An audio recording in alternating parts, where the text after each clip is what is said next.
देखो, इस टॉपिक से जुड़े ना आपको सिर्फ 5 चीजें समझनी है और आप खुद डिसाइड कर पाओगे कि जो सारे चेंजेस हो रहे हैं ये सही है या गलत है और क्यों ये नेशनल इंपॉर्टेंस का मुद्दा है। सबसे पहला, वक्फ का क्या मतलब होता है।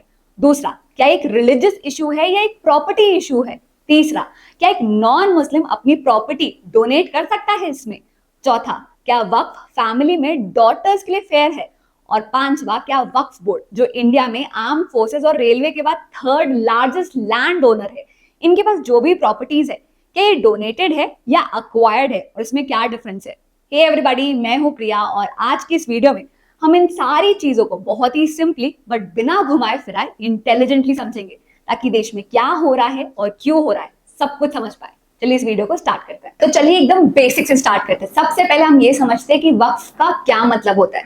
तो एकदम सिंपल और सरल शब्दों में ये एक मुस्लिम लॉ का कंसेप्ट है जिसका मतलब ये होता है कि अगर कोई इंसान अपनी प्रॉपर्टी को, चाहे वो मूवेबल प्रॉपर्टी हो या इमूवेबल प्रॉपर्टी हो, उसे किसी रिलीजियस या चैरिटेबल पर्पस के लिए permanently in the name of God donate करना चाहता है तो वो प्रॉपर्टी वक्फ बन जाती है और जो इंसान इसे डोनेट कर रहा है वो वाकिफ बन जाता है। अब एक बार आपने प्रॉपर्टी ट्रांसफर कर दी तो इसे वापस लेने का कोई तरीका नहीं होता, इसलिए कहा जाता है कि once a Waqf always a वक्फ, क्योंकि प्रॉपर्टी वक्फ में दी तो जा सकती है लेकिन इसे वापस लेने का कोई तरीका नहीं होता। जो ओनरशिप होता है ये परमानेंटली ट्रांसफर किया जाता है in the name of God. आगे समझते हैं। तो आपने प्रॉपर्टी को वक्फ बना दिया तो ये चले जाता है स्टेट वक्फ बोर्ड के कंट्रोल में। माने कि जो आपकी प्रॉपर्टी वो एक पीस ऑफ लैंड हो सकती है, एक बिल्डिंग होती है। अब स्टेट वक्फ बोर्ड डिसाइड करता है कि इसमें ना हम एक मस्जिद बनाएंगे या कब्रिस्तान बनाएंगे या स्कूल बनाएंगे, जो भी डिसाइड करता है। तो उन सारी चीजों को मैनेज करने के लिए वो केयर टेकर मैनेजर, जिन्हें मुतावली कहते हैं, उन्हें अपॉइंट किया जाता है।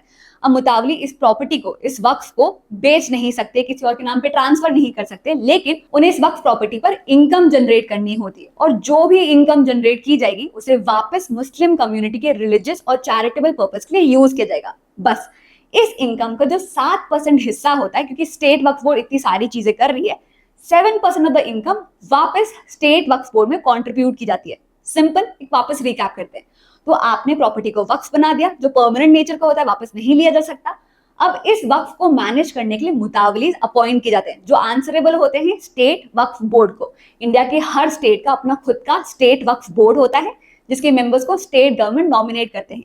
वैसे ही सेंट्रल लेवल पर वक्फ काउंसिल होता है जिनके मेंबर्स को सेंट्रल गवर्नमेंट नॉमिनेट करती है। अगर कोई प्रॉपर्टी डिस्प्यूट हो जाए तो उसे मैनेज करने के लिए ट्राइब्यूनल भी बनाया गया और इन सारी चीजों को मैनेज करने के लिए है वक्फ एक्ट, जिसे हम अब समझने वाले हैं। अब इंडिपेंडेंस के पहले से लेकर 1995 तक वक्फ एक्ट में टाइम टू टाइम चेंजेस किए गए, लेकिन प्रॉब्लम्स और कंट्रोवर्सीज बरकरार रही।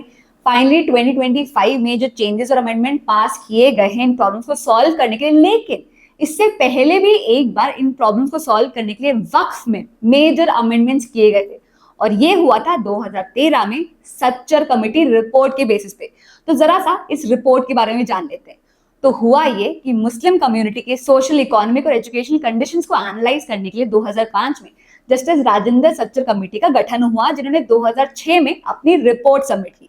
अब इस रिपोर्ट में एक डेडिकेटेड सेक्शन था on status and potential of Waqf properties के ऊपर, जिसमें कुछ मेजर कंसर्न्स हाईलाइट किए गए। जैसे सबसे पहले रिपोर्ट हाईलाइट करती है कि 2006 में 4.9 लाख रजिस्टर्ड वक्फ प्रॉपर्टीज है अक्रॉस इंडिया, जिसका टोटल एरिया अप्रोक्सीमेटली 6 लाख एकड़ का है, जिसमें हाईएस्ट कॉन्सेंट्रेशन है वेस्ट बंगाल और उत्तर प्रदेश में। अब जहां इन प्रॉपर्टीज की market value 1.2 lakh crore estimate की जा रही है, वहीं इनकी बुक वैल्यू सिर्फ 6000 करोड़ की है। और इतने वास्ट लैंड होल्डिंग और हाई मार्केट वैल्यू होने के बावजूद इन प्रॉपर्टीज से जो एनुअल इनकम जनरेट हो रही है वो सिर्फ 163 करोड़ की है, मतलब सिर्फ 2.7 का रेट ऑफ रिटर्न। ये poor income generation in Waqf properties का अंडर यूटिलाइजेशन और मिसमैनेजमेंट दिखाता है। सच्चर कमेटी रिपोर्ट ने इन वक्फ प्रॉपर्टीज का इमेंस पोटेंशियल पर एम्फसाइज करते हुए कहा कि अगर इन प्रॉपर्टीज को एफिशिएंटली मैनेज किया जाता है तो ये मुस्लिम कम्युनिटी के सोशो इकोनॉमिक और एजुकेशन डेवलपमेंट में बहुत अच्छे से कंट्रीब्यूट कर सकते हैं और एक minimum side of rate of return भी रखे तो 10% ऑफ द मार्केट वैल्यू, मतलब 12,000 करोड़ की एनुअल इनकम जनरेट की जा सकती है। अब इन की फाइंडिंग के बेसिस पर कमिटी ने कुछ रिकमेंडेशन भी दिए, जैसे स्ट्रिक्टर रूल्स हो सकते हैं बेटर मैनेजमेंट के लिए, मुतावलीज के लिए डिजिटल रिकॉर्ड कीपिंग हो सकती है ताकि ट्रांसपेरेंट रिकॉर्ड कीपिंग हो, एंक्रोचमेंट इशू ना हो, ट्राइब्यूनल की पावर के बारे में बात की गई, विमेन रिप्रेजेंटेशन के बारे में बात की गई, टाइमली सर्वे के बारे में बात की गई, और ये भी कहा गया कि वक्फ प्रॉपर्टीज के बेटर डेवलपमेंट और मैनेजमेंट के लिए आप मुस्लिम कम्युनिटी के बाहर से भी प्रोफेशनल एक्सपर्ट्स को हायर कर सकते हो। अब इन रिकमेंडेशन के बेसिस पर 2013 का यह अमेंडमेंट एक्ट पास किया गया था। अब ध्यान देने वाली बात यह है कि ये जो सच्चर कमेटी रिपोर्ट है 2024 में जब बिल पेश किया गया था उसमें भी इस रिपोर्ट की रिकमेंडेशन को ध्यान रखा गया था। अब वक्फ एक्ट में डिफरेंट अमेंडमेंट के बावजूद भी जो प्रॉब्लम्स है ये सॉल्व नहीं हो रही थी, जिस कारण 8 अगस्त 2024 को लोकसभा में वक्फ अमेंडमेंट बिल और मुसलमान वक्फ रिपील बिल को इंट्रोड्यूस किया गया। क्यों किया गया? वक्फ रिलेटेड रूल्स को क्लियर करने के लिए, वक्फ बोर्ड की फंक्शनिंग को स्मूदर करने के लिए और वक्फ प्रॉपर्टीज के बेटर मैनेजमेंट और डेवलपमेंट के लिए इन बिल्स को इंट्रोड्यूस किया गया। लेकिन इन बिल्स को काफी क्रिटिसिज्म मिला, जिस कारण इन्हें जॉइंट पार्लियामेंट्री कमेटी को रेफर किया गया।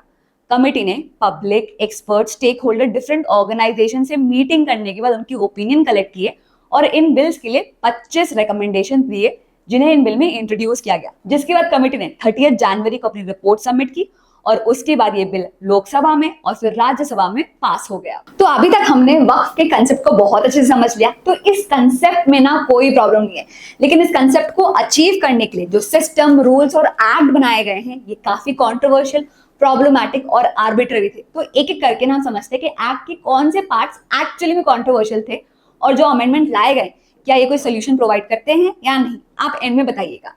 जैसे सबसे पहले ये एक्ट कहता था कि एक नॉन मुस्लिम भी, हिंदू, जैन, सिख भी अपनी प्रॉपर्टी को एज वक्फ डेडिकेट कर सकता था। लेकिन अब ये एक्ट कहता है सिर्फ वही लोग जो पिछले 5 साल से इस्लाम प्रैक्टिस कर रहे हैं, सिर्फ वही लोग अपनी प्रॉपर्टी को एज वक्फ डेडिकेट कर सकते हैं, वरना नहीं। दूसरा, इस एक्ट का मेरे हिसाब से सबसे आर्बिट्ररी प्रोविजन जो था, सबसे कॉन्ट्रोवर्शियल प्रोविजन था, वो है वक्फ बाय यूजर का। मैं समझाती हूँ। हमने अभी तक क्या देखा कि वक्फ बनाने के क्या रूल्स है? 3 सिंपल रूल है। अगर आप अपनी प्रॉपर्टी को रिलीजियस या चैरिटेबल पर्पस के लिए in the name of God permanently donate कर देते हो तो वो वक्फ बन जाती है। जब नीचे के 2 प्रोविजन समझना बहुत आसान है, प्रॉब्लम आती है पहले वाले प्रोविजन में। देखो हम क्या करते हैं, अगर प्रॉपर्टी का खरीद बेच करना है तो हम क्या करते हैं, रिटन डॉक्यूमेंटेशन करते हैं, सील डीड कराते हैं, रजिस्ट्री कराते हैं। लेकिन इस प्रोविजन के हिसाब से अगर किसी प्रॉपर्टी को वक्फ मानना है या नहीं, इसके लिए कोई रिटन डॉक्यूमेंटेशन, कोई रजिस्ट्री, किसी चीज की जरूरत नहीं है। अ लॉट ऑफ टाइम्स ये मान लिया जाता था यूसेज के हिसाब से, सालों से उस प्रॉपर्टी में क्या गतिविधियां हो रही उसके हिसाब से कि वो वक्फ है या नहीं।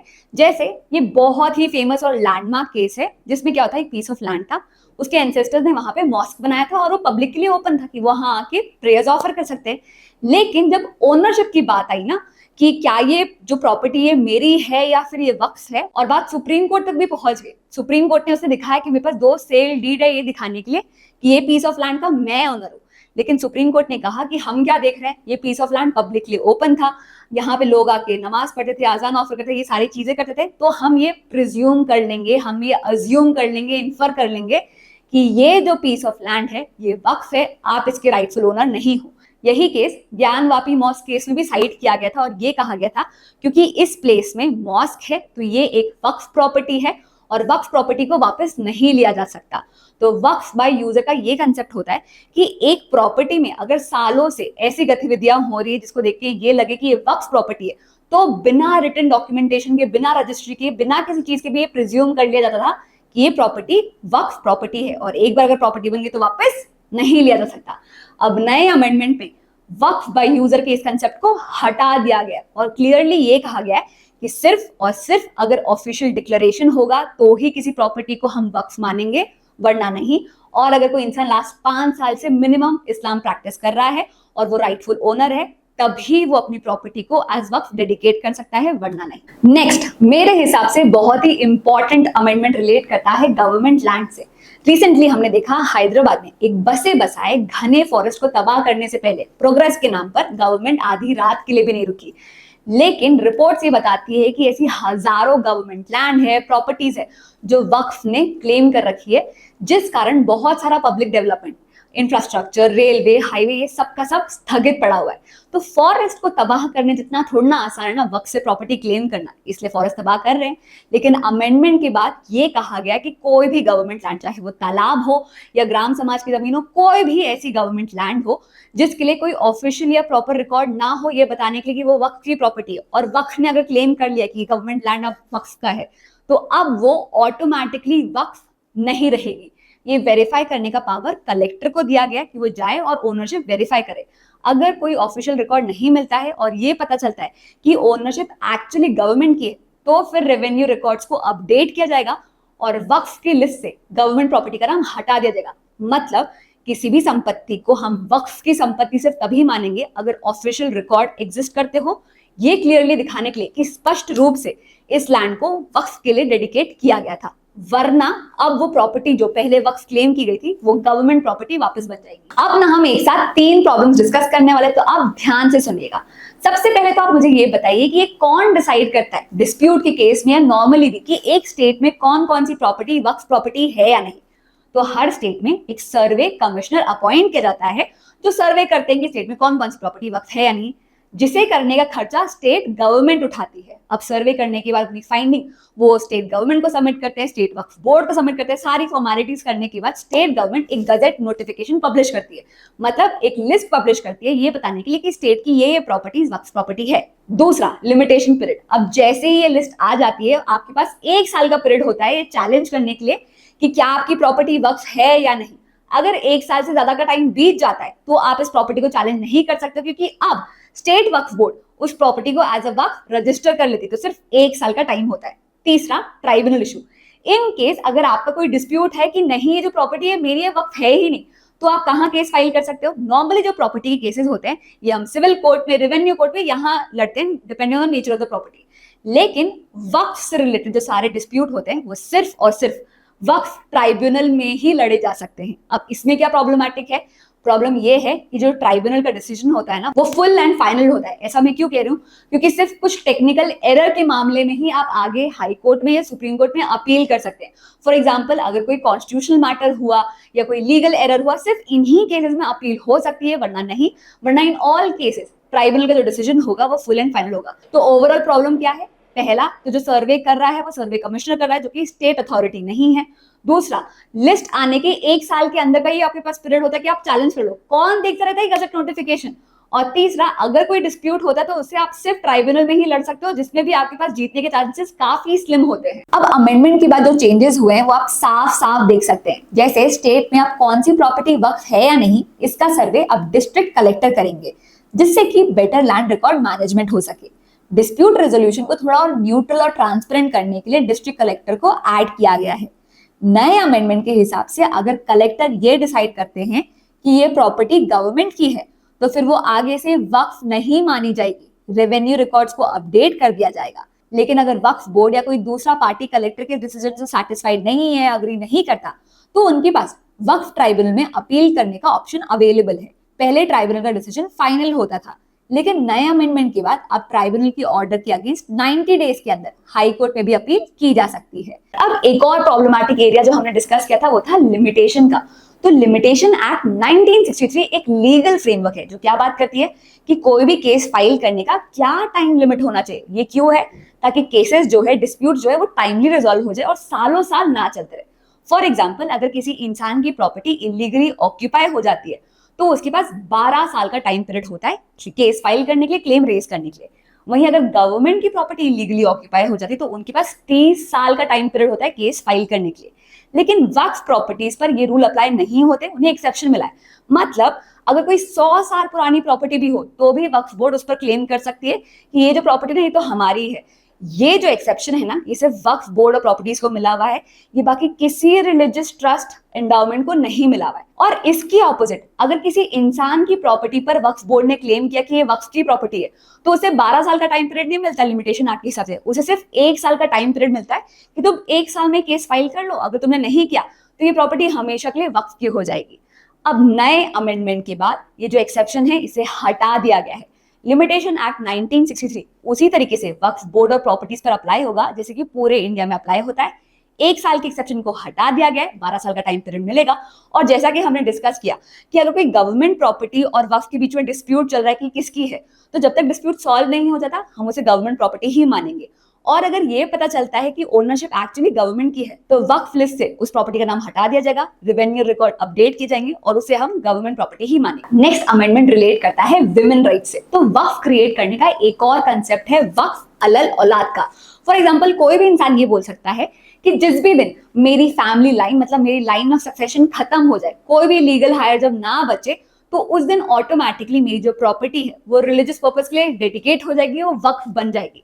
इसमें बस प्रॉब्लम ये है कि इसके लिए ना सिर्फ मेल लीगल हायर्स को ही कंसिडर किया जाता है, मेनली मैरिड वुमेन डॉटर्स को कंसिडर नहीं किया जाता था। लेकिन अमेंडमेंट के बाद डॉटर्स भी इक्वल राइट क्लेम कर पाएगी, उनके इनहेरिटेंस के राइट डिनाई नहीं होंगे, वो अपना शेयर क्लेम कर सकती हैं। अब अगर हम ये जो डिफरेंट बॉडीज है इनकी कंपोजिशन में क्या चेंजेस हुए हैं इसकी बात करें, तो पहले सिर्फ मुस्लिम्स ही वक्फ बोर्ड के मेंबर्स बन सकते थे, लेकिन अब वक्फ बोर्ड और सेंट्रल वक्फ काउंसिल में 2 नॉन मुस्लिम मेंबर्स भी होंगे और 2 मुस्लिम वुमेन का रिप्रेजेंटेशन भी कंपलसरी किया गया है। ये जो नॉन मुस्लिम मेंबर्स होंगे ना, इनका रोल सिर्फ एडमिनिस्ट्रेशन या चैरिटी रिलेटेड मैटर्स में ही होगा, रिलीजियस एक्टिविटीज में नहीं। इसके बाद अगर हम ट्राइब्यूनल में क्या चेंजेस हुए हैं उसकी बात करें, तो पहले वक्फ ट्राइब्यूनल में एक मुस्लिम लॉ एक्सपर्ट मेंबर होता था जो इस्लामिक जुरिस्प्रूडेंस के बेसिस पर फैसले लेता था और ट्राइब्यूनल का डिसीजन फाइनल होता था। लेकिन अब मुस्लिम लॉ एक्सपर्ट की पोजीशन हटा दी गई है और उसकी जगह एक प्रेजेंट या फॉर्मर डिस्ट्रिक्ट जज होंगे। तो पहले ट्राइब्यूनल के डिसीजन सिर्फ इस्लामिक लीगल प्रिंसिपल के बेसिस पर होते थे, अब judicial officers legal principles follow करेंगे। अब हम 2 इंपॉर्टेंट क्वेश्चन डिस्कस करते हैं। पहला ये कि क्या वक्फ एक रिलीजियस इशू है या प्रॉपर्टी इशू है। तो वक्फ का जो कंसेप्ट है, जैसा कि मैंने आपको बताया, ये एक रिलीजियस इशू है, लेकिन प्रॉपर्टी ट्रांसफर करना इनफैक्ट स्टेट वक्फ बोर्ड, सेंट्रल वक्फ काउंसिल, इनका काम ही है वक्फ प्रॉपर्टीज को बेटर मैनेज करना और डेवलप करना। तो वक्फ डेफिनेटली रिलीजियस इशू है, लेकिन ये जो इंस्टीट्यूशंस है ना, स्टेट बोर्ड हो गया, सेंट्रल काउंसिल हो गया, ये रिलीजियस इंस्टीट्यूशंस नहीं है। तो इनको मैनेज करने के लिए बनाया गया वक्फ एक्ट एक रिलीजियस इशू नहीं है, प्रॉपर्टी इशू है। दूसरे क्वेश्चन पर आते हैं कि गवर्नमेंट सिर्फ एक माइनॉरिटी के रिलीजियस अफेयर्स, सिर्फ इस कम्युनिटी के रिलीजियस अफेयर्स में क्यों इंटरफेयर कर रहे हैं। तो हम एक काम करते हैं, हम मेजॉरिटी रिलीजन्स के जो रिलीजियस इंस्टीट्यूशन है उनको कैसे मैनेज किया जाता है, इसे पैरेलल ड्रॉ करते हैं, उसे समझते हैं। तो जैसा कि हमने जाना कि वक्फ प्रॉपर्टीज को मैनेज करने के लिए क्या क्या है, स्टेट वक्फ बोर्ड है, सेंट्रल वक्फ काउंसिल है, लेकिन हिंदू टेम्पल्स को मेजॉरिटी मोस्टली स्टेट गवर्नमेंट ही कंट्रोल करती है। फॉर एग्जाम्पल अगर हम फेमस तिरुपति टेम्पल की बात करें, तो इसका management directly Andhra Pradesh government के कंट्रोल में है। टेम्पल का हेड कौन होगा ना, ये भी स्टेट गवर्नमेंट डिसाइड करती है। दूसरा, वक्फ प्रॉपर्टीज को लेकर अगर कोई डिस्प्यूट हो तो वो सीधा कहां जाता है, ट्राइब्यूनल के पास जाता है। लेकिन बाकी रिलीजियस इंस्टीट्यूशंस या ट्रस्ट की बात करें, हिंदू, सिख, जैन, क्रिश्चियन, इनके प्रॉपर्टी में अगर कोई डिस्प्यूट होता है तो वो या तो सिविल कोर्ट जाता है या तो हाई कोर्ट जाता है। तीसरा, वक्फ प्रॉपर्टी बनने के बाद इसे वापस लेने का कोई तरीका नहीं, टोटल रेस्ट्रिक्शन है। बाकी रिलीजियस इंस्टीट्यूशंस में ये अप्लाई नहीं होता, ट्रांसफर वापस करने का थोड़ा रेस्ट्रिक्शन होते हैं लेकिन टोटल रेस्ट्रिक्शन नहीं होता। चौथा, लिमिटेशन पीरियड बाकी रिलीजियस इंस्टीट्यूशंस पे अप्लाई होता है, लेकिन लिमिटेशन पीरियड का एक्सेप्शन सिर्फ और सिर्फ वक्फ प्रॉपर्टीज है। इसमें 1 साल का ही टाइम पीरियड मिलता है आपको केस फाइल करने का, उसके बाद नहीं मिलता है। तो जहां वक्फ प्रॉपर्टीज को मैनेज करने के लिए स्टेट वक्फ बोर्ड है, सेंट्रल काउंसिल है, majority of Hindu temples directly state government के कंट्रोल में आते हैं। तो आप मुझे बताइए कि गवर्नमेंट का कंट्रोल ज्यादा कहां पर हुआ। अब यहां पर ना मेरा काम है लॉ क्यों लाया गया, कैसे लाया गया और क्या प्रॉब्लम सॉल्व करता है या हाईलाइट करता है उसे समझाना। आपको लॉ से अग्री कराना ये मेरा काम नहीं है। तो अगर आपको लगता है कि हाँ जो भी प्रॉब्लम है ये नया लॉ सॉल्व करता है, तो आप मुझे कमेंट सेक्शन में बता सकते हैं। कुछ प्रॉब्लम्स छूट गई हो तो ये भी बता सकते हैं। अगर आप लॉ से अग्री नहीं करते हैं तो ये भी आप मुझे कमेंट सेक्शन में बता सकते हैं, and we can have a civilised discussion over it. मैं उम्मीद करती हूँ कि आज की इस वीडियो में आपको कुछ नया सीखने को मिला हो। That's it for now, see you in the next class, bye bye.